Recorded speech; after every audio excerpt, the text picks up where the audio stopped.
David Bennett. Thank you, Mr Speaker. There's only one failure in this House, and that's Grant Robertson. If this person that is the economic spokesperson for the Labor Party can't go 8 minutes without having to delve into the flag debate in one of the biggest economic speeches of the year, that shows his competence around economic management. That guy has no idea as what's going on in economic plan, and he is always going to be behind the 8 ball in this. But look at this. I have got news for the people of New Zealand. I have got news for the people of New Zealand that came from the last election. And I went onto the website for the Labor Party. I know nobody does this, and I know I shouldn't do it. But if you go onto their election website and you have a look at it, and it has on there a saying, everything is paid plus we're in surplus. Under the Labor Party, everything in their alternative budget is paid for and they're in surplus. So under Labor, there would be a surplus now. So I want to know from the Labor Party what they will cut. Would they cut those $25 to those beneficiary families that hadn't had anything for 43 years? Is that what the Labor Party meant when it said everything will be costed and in surplus? That is the promise of the Labor Party at the last election, that there would be a surplus. There would be a surplus no matter what. No matter what. There would be a surplus, and we're talking about the appropriation bill, Mr Speaker, as the last member did. And under that policy, there would be a surplus. The other line that's really important to look at is Labor will balance the budget and run surpluses every year. Direct quote from the Labor Party. So I want to know from the Labor Party what they would cut. Under the budget, under the appropriation bill, what would the Labor Party been cut for hard-working New Zealanders? What would they be cutting for beneficiaries? What would they be cutting for the people that are going to benefit from this legislation today? I look forward to hearing that from the Labor Party, because they were telling us they'd be in surplus this year. Every year they'd be running a surplus. Every year. This would be a surplus. There would be no extra social spending under the Labor Party. And the Labor Party goes out there and tells people that they're there for the people in most need. Well, the people in most need would have got nothing under the Labor Party budget at the last month, because they would have had to be getting a surplus of a large amount. Under the national government, we actually went out there and delivered for those people in need. We delivered for them.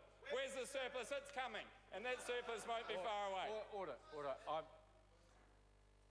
I am going to draw the member's attention to the bill, which I think he knows which bill it is, because I think he chaired the committee that dealt with it, and ask him to at least occasionally make passing reference to the supplementary estimates or the Imprest supply legislation. Yes, and for that legislation, that's very important that we look at some of the funding that was that was talked about in that, and the previous speaker spoke about that in regard to regions and wanted to know what was happening in the regional areas. Well, I say come to Hamilton. Come to Hamilton as a test of what that regional funding is. And come to Hamilton and see a $2 billion expressway being built. Come to Hamilton and see a $500 million redevelopment of a hospital. Come to Hamilton and see $100 million spent on new schools in my electorate.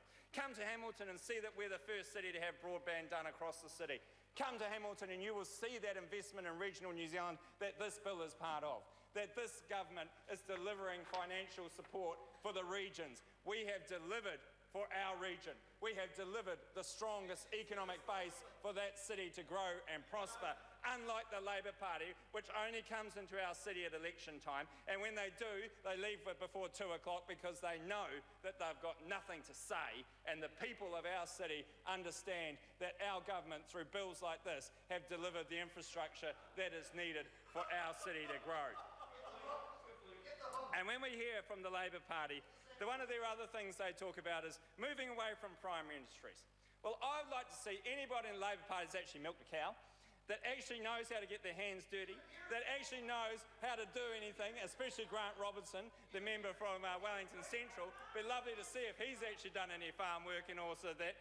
And it's pretty rich for them to come in here and tell us and tell the rest of New Zealand that you should be divesting away from the industry that we're most competitive in and around the world.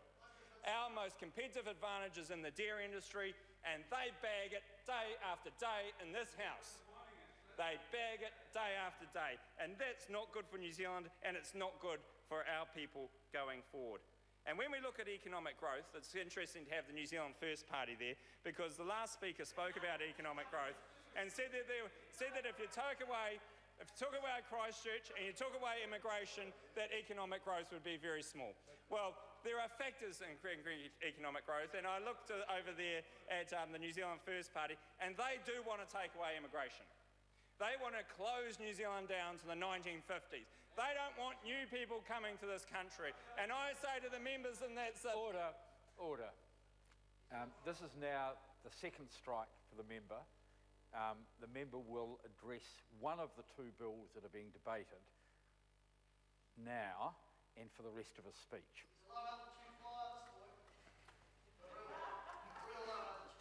Mr. Speaker, when we look at the Appropriation Supplementary Estimates Bill, there were a number of comments made by the last side, and just trying to deal with those comments. New Zealand First haven't spoken, Mr. Bennett. Pardon?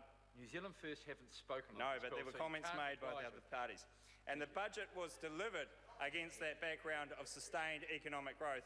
And that economic growth is based on a number of factors. And many people have said that immigration is one of those factors. Well, it is, and it's a good thing. And we need immigration, we need new people coming to New Zealand, and we need that for the growth of this country going forward. And when we look at it, unemployment is supposed to drop in New Zealand considerably over the next few years, and that's a direct result of the plan that's in this bill. And when we look at it, New Zealand is having good economic growth rates going forward. That's as a result of the economic plans that have been put forward.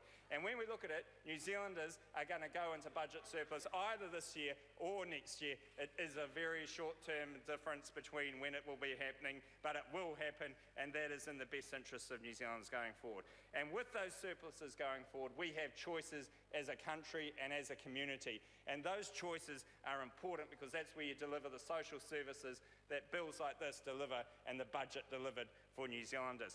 And that's an important part of what we do in this House. And we cannot put that at risk. We cannot put that plan and that direction for New Zealand at risk by petty promises and trying to stop people coming into this country that will actually benefit and build this country even stronger. And that is very disappointing when other parties do that. Mr. Speaker, when we look at it, this bill and the budget itself included a lot of things out there for hard-working New Zealand families, included things for people in the beneficiary space. It was a budget for New Zealanders. It was a budget for ordinary New Zealanders, and it was a budget that we should be proud of. The whips say sit down.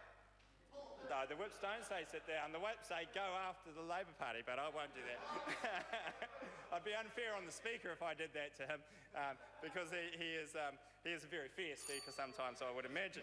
But in the end, this is a bill that is important for New Zealanders because it relates to the budget, it relates to the finance policy advice and vote finance and our supplementary estimates, and it is important for New Zealanders going forward that we have legislation like this.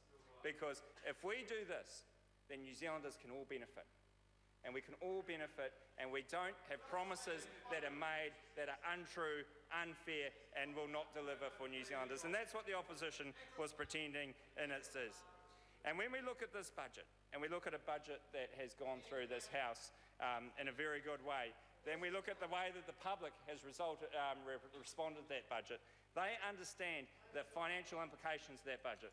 They understand that at the time when it is most difficult, we have given to most New Zealanders and given them an opportunity going forward. When you look at that $790 million package at the heart of the budget, that's for the poorest households, that's the thing that New Zealanders understand and believe in, and they have bought into and find it very helpful.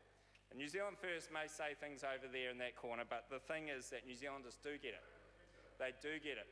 They understand that this is the sort of thing that they want to see happen, and they're not going to have a Labour Party coming in here and saying that surpluses haven't been achieved when the Labour Party promised surpluses and under their own planning and would never have been able to deliver them, because you cannot have a surplus and at the same time deliver that expenditure unless, of course, we get that good revenue in the next few months that could actually enable New Zealand and this government's go into surplus, even though we have had to deal with it in the budget. So, Mr. Speaker, this is a good piece of legislation for New Zealanders going forward, and we look forward to it passing through the House. Speaker.